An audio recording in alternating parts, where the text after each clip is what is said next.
My name is Joseph White, and I have been a simple farmer in Nebraska my entire life. I never considered myself particularly special, just a man of the land, tending to crops, watching the seasons change, and living a quiet life under the vast, open sky. My days were filled with the rhythm of nature, from the early morning calls of birds to the golden hues of the setting sun. I never sought out the extraordinary, nor did I ever imagine that I would one day have a story to tell, a story that would shake the hearts of many, one that would challenge everything I thought I knew about the world, faith, and the future itself. But fate has a way of finding even the most ordinary of men and turning their lives upside down. Everything changed one fateful evening in the autumn of 2024. A terrible accident left me hovering on the edge of life and death.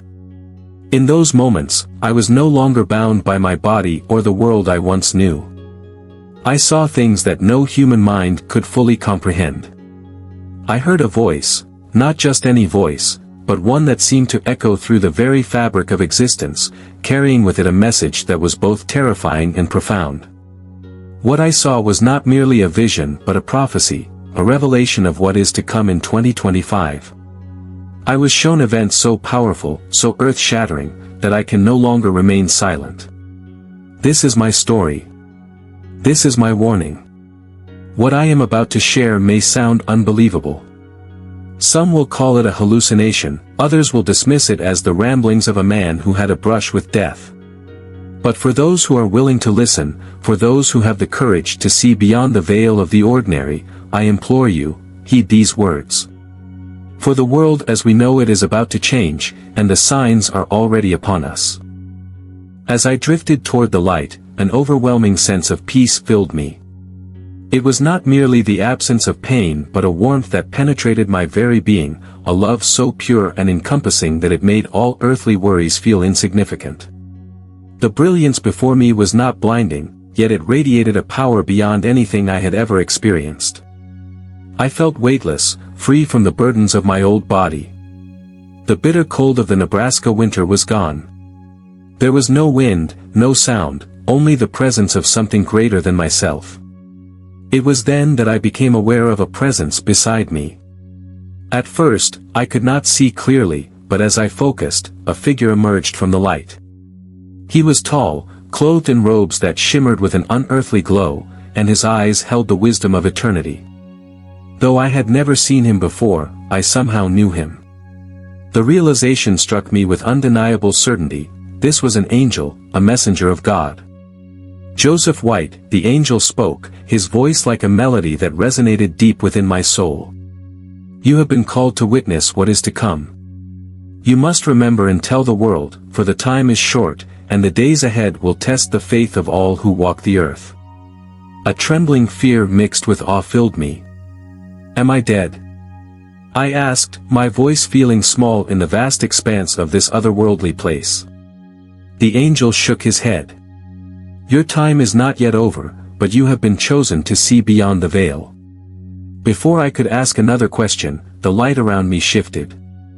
Suddenly, I was no longer in the presence of the angel alone, I was standing above the world, looking down upon it as though from the heavens. The earth, so familiar yet distant, seemed to pulse with a strange energy. Then, a great shadow began to spread across the lands, dark clouds rolling in from all directions. Thunder rumbled, not just in sound but in spirit, shaking the very foundations of the world. Cities stood tall beneath the storm, but they were vulnerable, fragile. I saw people running, their faces filled with confusion and terror. Some lifted their hands to the sky, crying out for salvation. Others fell to their knees, weeping. And then, I heard the voice again, louder, more urgent. The year 2025 will be a year of great reckoning, the angel declared. Nations will rise and fall. The earth will tremble, and the hearts of men will be tested like never before. The signs have already begun, but few have taken heed. As the angel spoke, visions flooded my mind, images of earthquakes splitting the ground apart, waves rising higher than buildings, fire consuming lands that once flourished. But it was not just disasters of nature. I saw people turning against each other, hatred and division growing like a plague. Even those who claimed to follow God were deceived, blinded by their own desires. The time is near, the angel continued. But there is hope for those who listen, for those who turn their hearts to the truth. You must tell them, Joseph. You must warn them before it is too late. I wanted to speak, to ask how I could do such a thing, how a simple farmer from Nebraska could bear the weight of such a message. But before I could, the vision shifted once more. I was back in my body. The cold was the first thing I felt, biting and harsh against my skin. My chest ached, but I could breathe. I gasped, my vision clearing to the sight of snow all around me. Someone was shaking me, calling my name. It was my wife, tears streaming down her face. You stopped breathing, she sobbed. I thought you were gone. I was back, but I was not the same. From that moment, I knew my life had changed forever. I had seen what few had seen. I had been given a message, a warning. And now, I had a choice, to remain silent or to speak. I knew what I had to do. The world had to hear the prophecy of 2025. Out of this golden expanse, a figure emerged, and though he was unlike any painting or statue I had ever seen, I knew instantly who he was, Jesus. His presence was overwhelming yet comforting, majestic yet humble. Every part of me trembled, not from fear, but from the sheer weight of standing before him, yet, as he spoke my name, I felt something even more powerful than awe, I felt love. It was not a love I had known before, not the kind that depended on worthiness or perfection, it was absolute, unshakable, and filled with mercy. In that moment, every mistake I had ever made rushed back to me, every sin, every regret, yet, instead of judgment, I was met with a gaze that saw through it all and forgave. My heart ached, not from shame, but from realizing how blind I had been to the depth of his love. He reached out his hand, and though he did not touch me, I felt warmth flood through my entire being. Joseph, he said, his voice both firm and gentle, your time is not yet over, but before you return, I must show you what is to come. The space around us shifted, and suddenly, I was no longer standing in that golden expanse. It was as if I had been lifted beyond time and placed above the world itself. Beneath me stretched the earth, vast and beautiful, yet something was wrong. A great darkness loomed at the edges, creeping in like a storm, its tendrils spread across the lands, consuming everything in their path. I saw cities trembling as the ground beneath them cracked, I saw fire raging in places that had never burned before, I saw the ocean rising, swallowing entire coasts in a matter of moments. People ran, their faces filled with terror, yet no matter where they fled, the darkness followed. The earth will tremble, Jesus said, his voice steady, and the hearts of men will be tested. Many will cry out for salvation, but not all will listen. As I watched, the scene before me shifted. Now, I saw great gatherings of people, their eyes fixed on glowing screens and voices that spoke with authority. These were not leaders of faith, but of power, promising security, wealth, and peace, yet their words carried deception. I saw nations rise against each other, alliances formed and broken, and behind it all, a hidden force pulling the strings. Even among those who called themselves believers, there was division, some clung to the truth, while others twisted it to fit their own desires. They will follow what pleases their hearts, Jesus continued, sorrow evident in his voice. Even those who once walked in the light will be deceived, for the world will offer them what they most desire, and they will mistake it for truth. My heart ached as I watched. I wanted to cry out, to warn them, but they could not see me, they were too enthralled by the voices that led them astray. Then, I saw two paths before them, one was wide, filled with countless people moving forward without hesitation, the other was narrow, steep, and difficult to walk. The wide road was filled with laughter, celebration, and self-indulgence, yet at its end, the light vanished, replaced by a vast abyss. The narrow path, though difficult, led to a brilliant light, and those who walked it, though few, were not alone. The time of decision is near, Jesus said. Many will choose the path of ease, thinking it leads to freedom, but only those who endure will see the kingdom of God. The darkness deepened, and for a moment, I felt despair creeping in. How could anyone stand against such overwhelming deception? But then, I saw them, the ones who still held on to the truth. They were scattered, their numbers small, but their faith burned like a flame that could not be extinguished. Where they stood, the darkness could not consume, where they prayed, light broke through.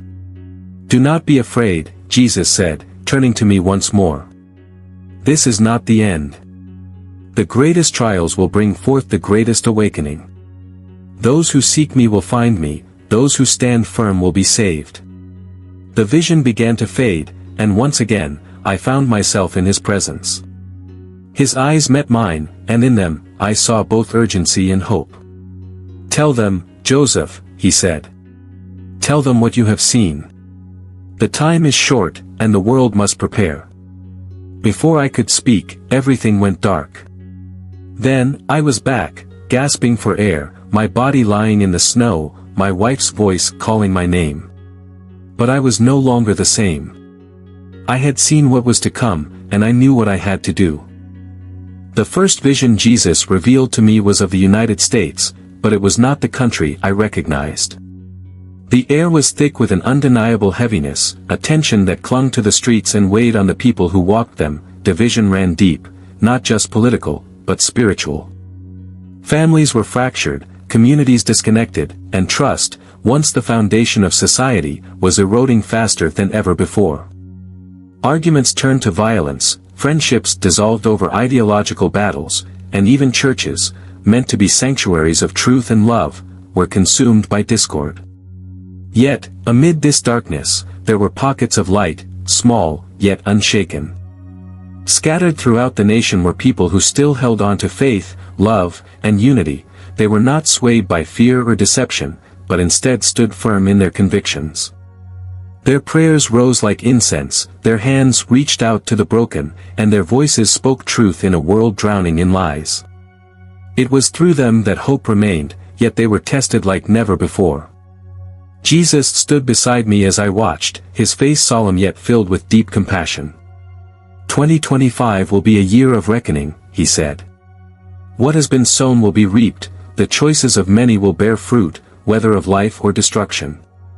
But tell them not to fear, faith will be their anchor in the storm. As he spoke, I saw waves of turmoil sweeping across the land, economic collapse, natural disasters, and conflicts that tore through cities. People, desperate for stability, turned to leaders who promised security but offered only control. Others, lost in their own disillusionment, sought refuge in indulgence and self-preservation. But through the chaos, those who remained steadfast in faith were like unshaken trees in a storm. They suffered, but they did not fall. Then, I saw a moment of decision, an opportunity for redemption, a chance for the nation to turn back before the darkness consumed it entirely. The choice was not in the hands of governments or policies, but in the hearts of individuals. Would they seek truth, or would they follow deception? Would they choose unity, or would they allow division to reign? The time is short, Jesus said, his voice filled with urgency. But it is not too late. Those who seek me will find me, those who stand in truth will shine like the dawn. Tell them to prepare, not in fear, but in faith. For even in the storm, I am with them. The vision faded, and I was left with the weight of what I had seen. The future was not set in stone, the path ahead was uncertain, determined by the choices people would make. America stood at a crossroads, and the time to choose was now. Jesus showed me how the enemy was using division as a weapon. People were no longer seeing each other as fellow humans but as enemies, their hearts hardened over trivial disagreements. Arguments over politics, religion, and social issues had become walls that separated communities, turning conversations into battlegrounds and neighbors into adversaries. Hatred spread like wildfire, fueled by deception and fear, and the more people fought among themselves, the more they drifted away from truth, from love, and from the very faith that was meant to unite them.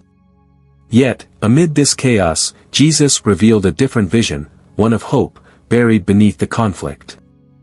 I saw a small town struck by a natural disaster, homes were destroyed, streets flooded, and chaos loomed over the people who had once been divided. But instead of hostility, I witnessed something extraordinary. Strangers set aside their differences and helped one another without hesitation. It no longer mattered who had voted for whom, what beliefs they held, or where they stood on social issues. All that mattered was survival, compassion, and the shared understanding that they needed each other. As they worked together, something changed. Light began to rise among them, a radiance that pushed back the encroaching darkness. It was not just the act of kindness itself, but the power of unity, the triumph of love over hatred, that shattered the chains of division. Tell them to choose love over hate, unity over division, Jesus urged me. For only together can they withstand what is to come.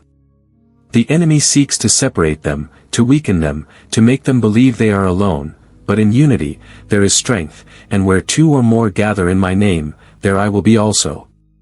As the vision faded, I understood with clarity that division was not just a consequence of human pride and stubbornness, it was a tool of destruction, a carefully crafted weapon designed to weaken, isolate, and ultimately destroy. But the antidote was clear: love, humility, and the willingness to stand together in faith. The question was whether people would recognize this truth before it was too late. Then, I saw the earth itself groaning in pain. The ground trembled as earthquakes split the land apart, hurricanes tore through cities with merciless force, and wildfires consumed forests, leaving behind only ashes. The skies darkened with storms, the oceans rose in fury, and droughts turned once fertile lands into barren wastelands. But these were not punishments, they were wake-up calls, desperate cries from a creation suffering under the weight of human neglect and spiritual decay. Jesus stood beside me, his expression filled with sorrow yet unwavering in truth. The earth reflects the state of humanity's spirit, he said. When their hearts are out of harmony, so is the land beneath their feet. When greed, violence, and selfishness rule their lives, the earth responds in agony. They were given dominion, but not to destroy, they were meant to care for it as I have cared for them. His words struck deep, and I saw the undeniable connection between human actions and the state of the world. It was not just the pollution of the rivers, the cutting down of forests, or the poisoning of the air, it was the hatred, the division, the disregard for life itself that was mirrored in the suffering of the planet. The earth was not separate from humanity, it was a living witness to their choices, a reflection of their hearts. Yet, amid the destruction, there was hope. The vision shifted, and I saw people rising from the ruins, not in fear, but in determination. I saw hands planting trees where there had once been only scorched earth, I saw rivers once clogged with filth now running clear, I saw communities coming together, not just to rebuild what had been lost, but to heal what had been wounded. Where people moved with love and care, the land responded, flowers bloomed in dry places, fields once abandoned flourished again, and the very air seemed lighter, as if creation itself was breathing in relief. Tell them to care for the earth as I care for them, Jesus said, his voice filled with both command and compassion. For its healing is tied to their own, when they choose life, the world will follow. As the vision faded, I understood the depth of what had been shown to me.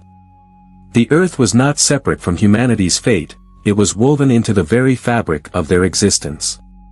To heal one, they must heal the other. To restore the land, they must first restore their hearts. The warning had been given, but so had the hope, the choice remained in their hands. Next, Jesus showed me a vision of cities bustling with activity, towering skyscrapers, streets filled with hurried footsteps, businesses thriving with commerce.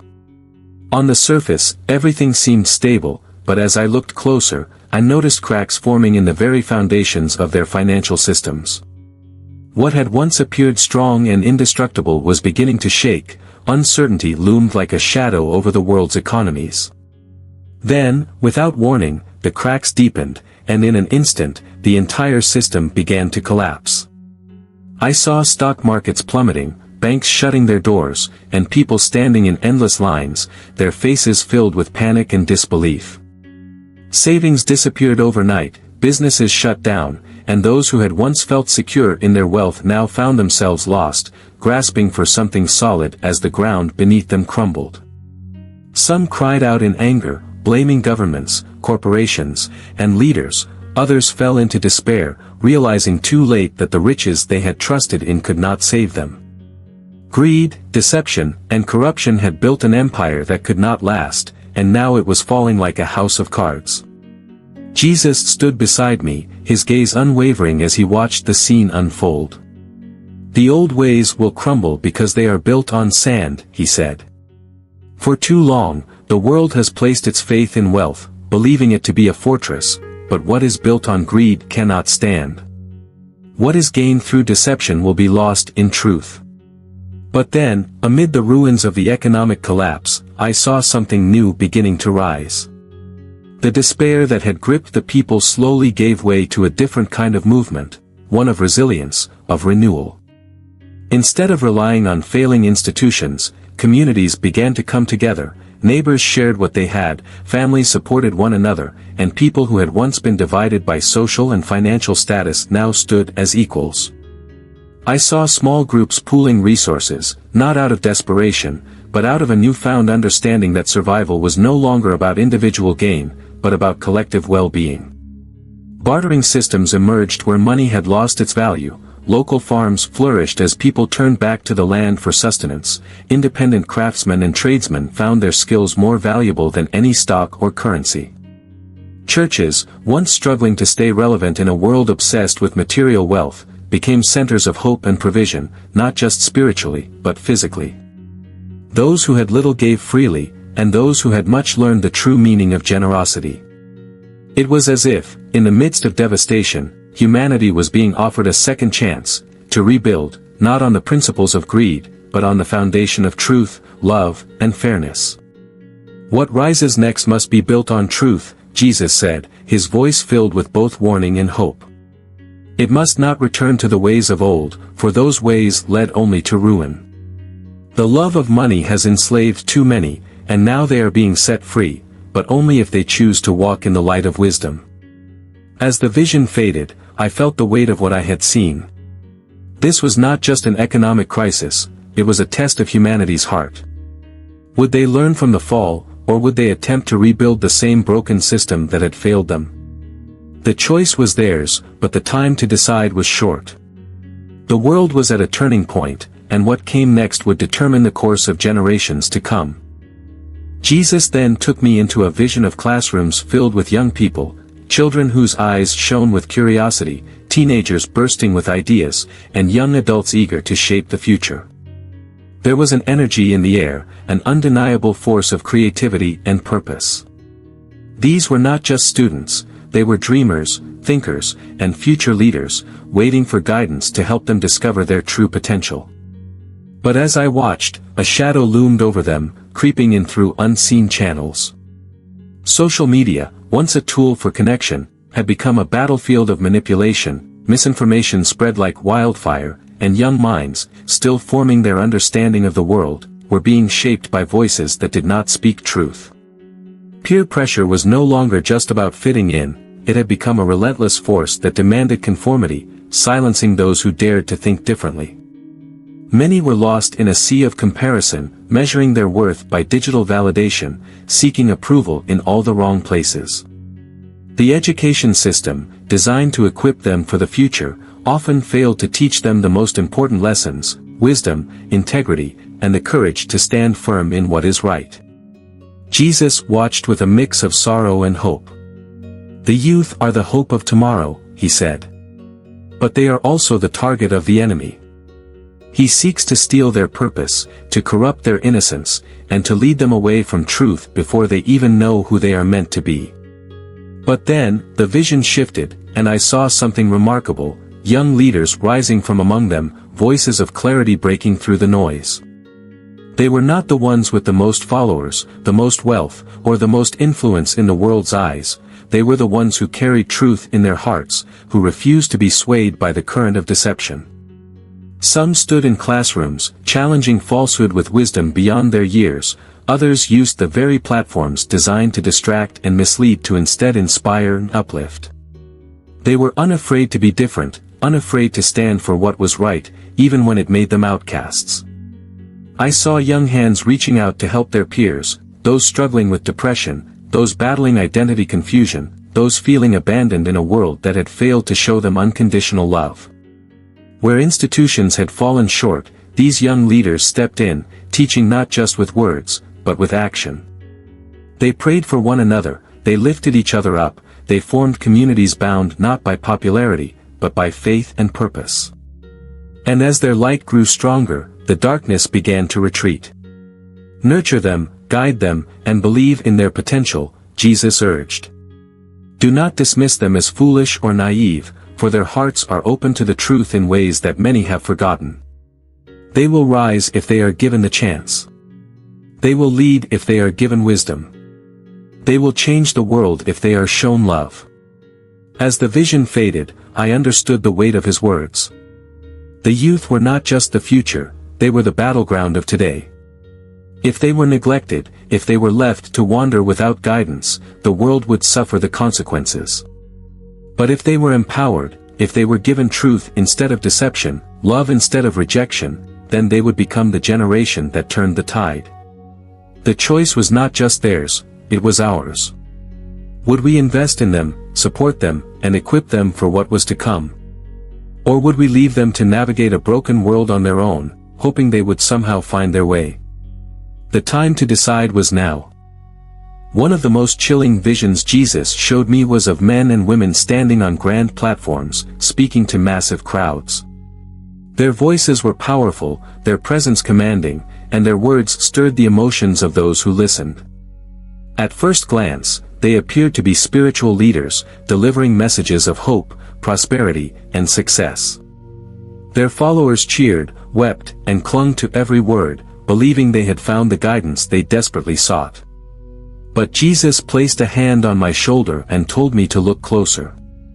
As I focused, I saw something disturbing. Their words were not rooted in truth, but in manipulation.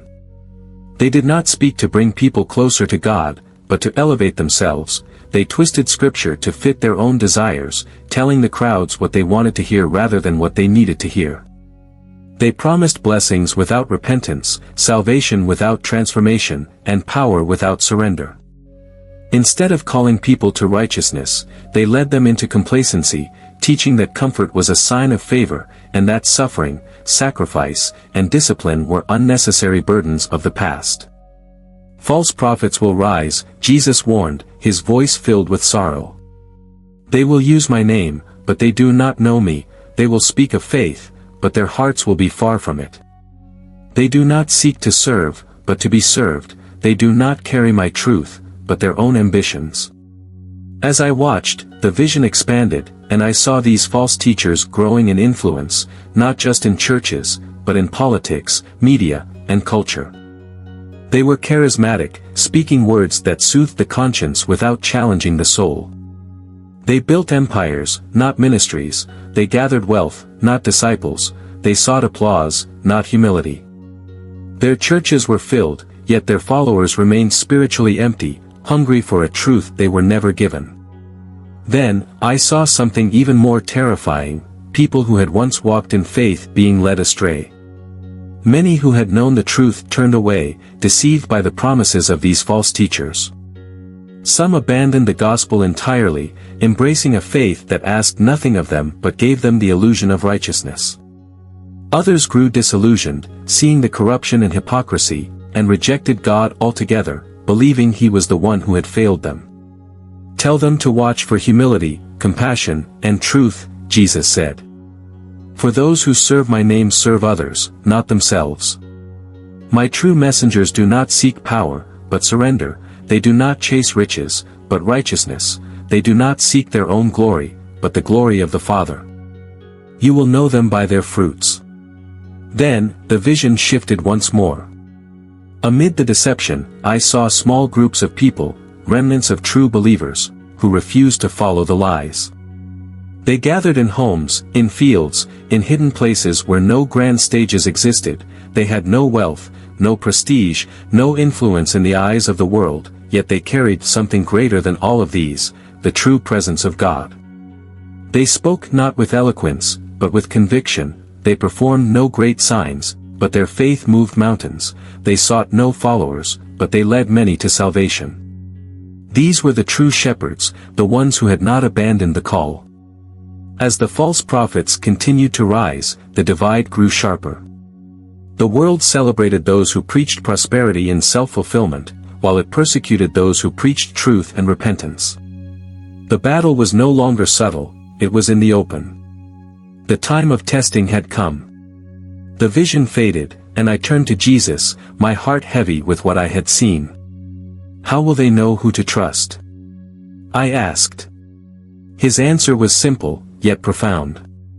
By their fruits, he said. A good tree cannot bear bad fruit, nor can a bad tree bear good fruit. Watch how they live, how they love, how they serve. Test their words against mine, and you will know who speaks truth and who speaks deception. As I returned to my body, I carried the weight of this revelation. The time of false prophets was not coming, it had already begun. Now, it was up to those who sought truth to discern, to remain steadfast, and to hold fast to the word that does not change. The warning had been given. The choice remained. The final visions Jesus showed me were filled with both warnings and hope. They were not just revelations of what was to come, but a call to action for those who were willing to listen. He spoke of faith, not as a mere belief, but as a force, an unshakable foundation that could withstand even the greatest storms. Prayer and meditation are not just rituals, Jesus said, his voice carrying both urgency and love. They are lifelines to God, the bridge between the seen and the unseen. Many treat them as obligations, reciting words without heart, seeking answers without listening.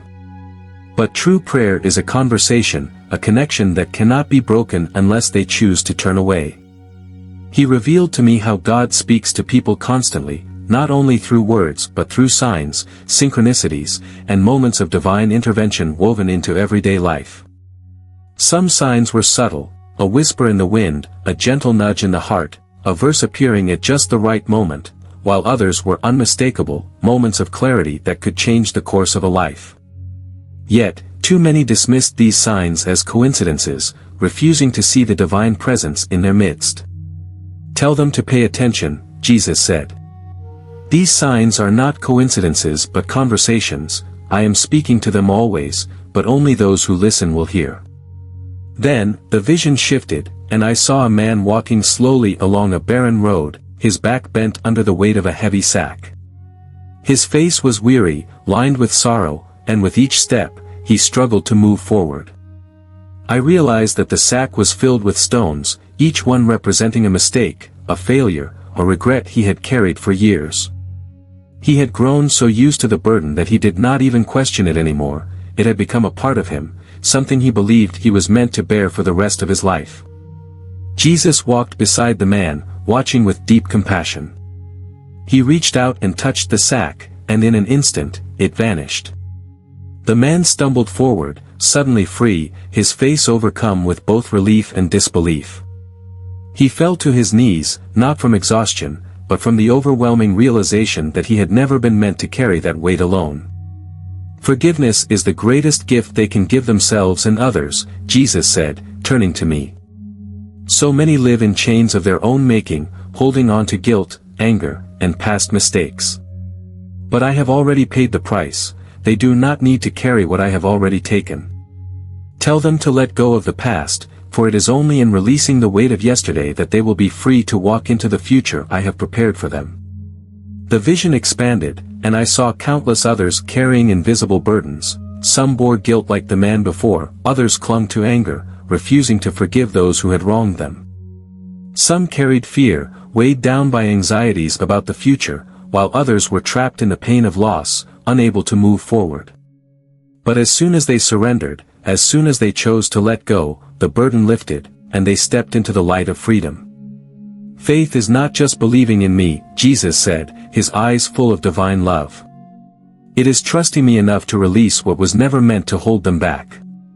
It is knowing that the future is in my hands and walking forward without fear. As the vision faded, I realized that this was not just a revelation, it was an invitation. An invitation to trust, to listen, to act.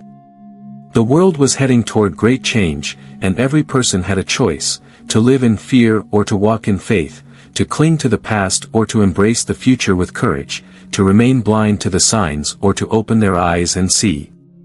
The time is now, Jesus said. Tell them to prepare, not with fear, but with faith, not with despair, but with hope. For I am with them, always. And with those words, I awoke, no longer the same man who had fallen. I had seen what was to come, and I knew what I had to do. The message was clear: the world needed to wake up, to listen, and to act before it was too late. In the last vision, Jesus showed me America as it could be, not fractured by division, not consumed by fear, but a nation reborn, standing as a beacon of hope, unity, and faith. I saw families gathered around tables, not distracted by screens or lost in arguments, but connected, speaking words of love and encouragement. I saw communities that once stood divided now working together, helping one another not out of obligation, but out of genuine compassion. Churches were no longer empty shells of tradition, but thriving centers of truth, filled with people who sought God with sincere hearts, worshiping not out of habit, but out of an unshakable love for Him. This country is at a crossroads, Jesus said, His voice solemn yet filled with the weight of possibility. It can lead in compassion and faith, or it can be consumed by fear and greed. The choice is theirs. His words lingered, and the vision shifted. In an instant, the peaceful scene darkened, and I saw a great storm rising on the horizon. It was not a storm of wind and rain, but a force of chaos, uncertainty, and upheaval. The sky twisted with shadows, the winds howled with the cries of a nation at war with itself, and the earth trembled as if rejecting the path humanity had chosen. I watched as people ran in terror, desperately searching for safety, but the storm grew stronger, swallowing the weak, shaking those who had built their lives on fragile foundations. But then, I saw another group, people who did not run. They stood firm, their feet planted not in the shifting sands of fear, but on the solid rock of faith. Though the winds tore at them, they did not waver, though the darkness pressed in, their light did not dim. They were the ones who had prepared, not in stockpiles of wealth or weapons, but in the strength of their spirit. They were the ones who had trusted, not in governments or institutions, but in God alone. Tell them not to fear, Jesus said, watching as the faithful withstood the storm. Faith is the strongest shield. The winds will come, the trials will rise, but those who remain in me will not be overcome. The world will shake, but my kingdom cannot be moved. The storm raged on, but it could not last forever. When it finally passed, I saw what remained, not devastation, but renewal. The faithful who had endured were not left in ruin, they were the foundation of something new. From the ashes of fear and greed, a different America began to rise, one built not on power, but on principle, not on division, but on unity, not on corruption, but on truth. The choice had been made, the battle had been fought, and those who had stood for righteousness had prevailed. As the vision faded, I turned to Jesus, my heart heavy with all I had seen. He looked at me with deep understanding, as if knowing the weight I now carried. Your time here is not over, he said. You must return and share what you have seen. They must be given the chance to choose, for the future is not set, it is in their hands. With that, everything vanished. I gasped for breath, cold air filling my lungs as my body jolted back to life. The blinding white of the snow surrounded me, and above me, my wife Mary's tear-streaked face hovered, her voice trembling as she called my name. Joseph. Oh God, Joseph, you're alive. I had been given a second chance, not just to live, but to share this message. I knew now that my life had changed forever. I could not return to being just a simple farmer, content to tend my fields and ignore the world beyond. I had seen the truth. I had been given a mission. And now, I had to fulfill it. The world was standing at a crossroads, and the time to choose had come. Jesus' final words echoed in my heart, tell them to prepare, not out of fear, but out of faith. True preparation is an act of trust. For a long time, I had believed that preparation meant storing up food, securing resources, and making plans for survival. But as I lay in the snow, my wife's trembling hands grasping mine, I understood that the kind of preparation Jesus spoke of was far greater. This was not about escaping the trials ahead but about standing firm in the midst of them. It was about cultivating faith so strong that no storm could shake it, about fostering love so deep that no amount of darkness could extinguish it, about building unity so unbreakable that no force of division could destroy it. I share this vision with you not to incite panic, but to awaken hearts. The storm is coming, I have seen it, and its winds will touch every nation, every family, every soul. But we do not have to be afraid. Fear is the tool of the enemy, meant to paralyze us, to turn us against one another, to blind us to the truth. Faith, however, is the antidote, it is the rock upon which we must stand. In my vision, I saw two kinds of people, those who were consumed by fear, running in every direction, their eyes filled with terror, desperately seeking security where none could be found, and those who stood firm, not because they were stronger, not because they were richer, but because they had prepared their hearts. They were the ones who had chosen love over hatred, truth over deception, unity over division. They were the ones who had listened. I now understand why I was given this second chance. It was not so I could return to my quiet life as a farmer, pretending that nothing had changed. It was so I could share this message with you, so that you too could be ready, not just physically, but spiritually. Preparation is not about hoarding supplies, but about strengthening your soul, not about building fortresses, but about building faith. So I ask you now, what kind of future will we build? Will we continue down the path of division, fear, and self-preservation, trusting in riches and power that will one day crumble? Or will we choose the path of faith, of love, of unity, the path that cannot be shaken, no matter how fierce the storm? The choice is ours. The warning has been given. The time to prepare is now.